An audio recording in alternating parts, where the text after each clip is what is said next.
Yes, this is, hi, my name is Chris Dillon, and this is the Superpowers collection, and I haven't seen anybody putting one out on YouTube, so I thought I would show you some of my collection and what George Perez's adaptation of these superheroes put into three-dimensional form look like.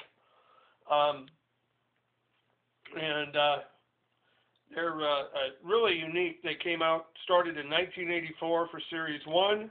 Series 2 came out in 1985. In 1986, they came out with the Series 3. And they covered a lot of the figures in the DC universe that have never been covered before. These are, of course, sought-after figures. I have the entire collection. I'm not showing you the entire collection today. I'm just showing you some of the figures and some of the unique things about the figures. Each one of these figures has its ability to kick or punch or fly, or in this case with the umbrella of the Penguin, he had an umbrella with a spear in it, or a knife that would pop out. And this, of course, goes with the Joker.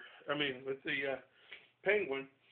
And then we have Superman here. For instance, we have the Superman's detail. Even on the back, they had the Superman symbol, which they typically don't put on, especially fabric.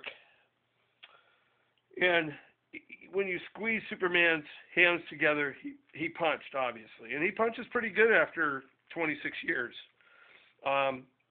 Each one of these figures came with a comic book and a little breakdown on the back of their powers.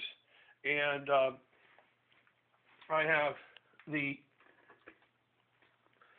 is what he looked like when he came in the package.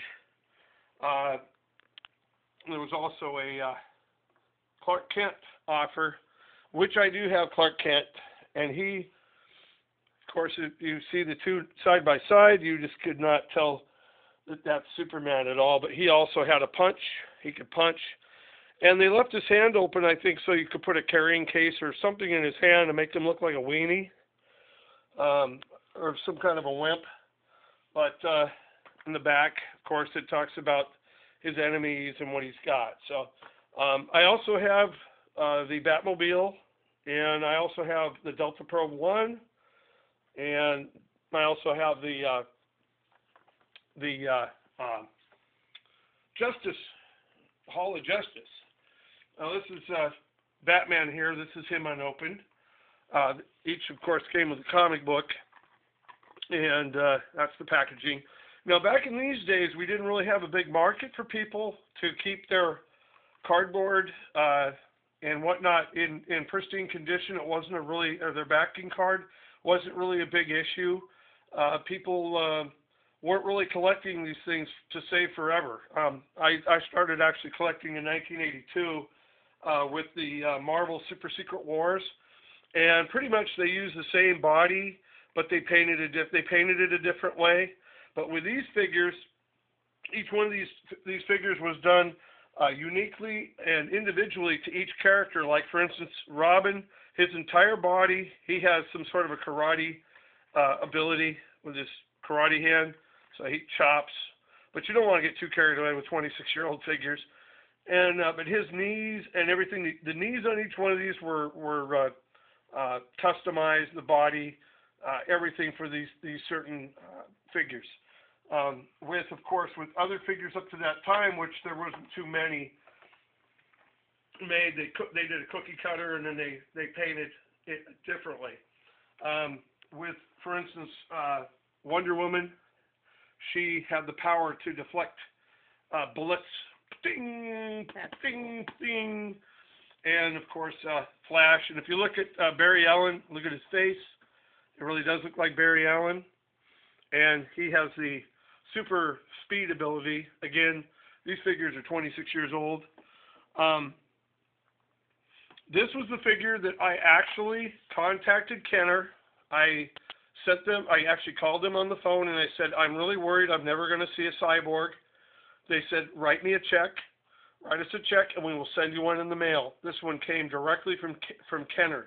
Now, the packaging has been opened. I opened it because Cyborg's nose, being up against the plastic, the PVC plastic, the acid in it started eating the paint away from his face.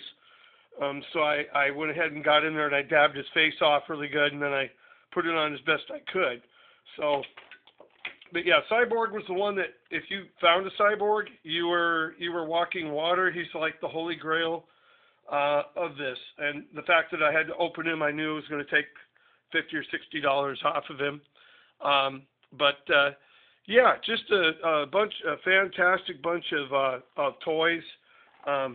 Green Lantern, of course, he had his ability to put his hand up, not only to do that, but he could put his power ring into his battery, and his fist fits right in there where he can recharge his battery. So, yeah, really unique bunch of figures. Again, I don't have time to show you everything I've got, but if you folks are interested, I can get out my Batmobile and show you what it can do. Obviously, you may have seen it before, and from other sites or whatever. And my Justice League is extremely fun. So this stuff's really been a lot of fun for me, and I hope you folks go out and collect and have your stuff too. Well, have a good day. This is Chris Dillon out. And if you want to see more, leave a comment. Superpowers.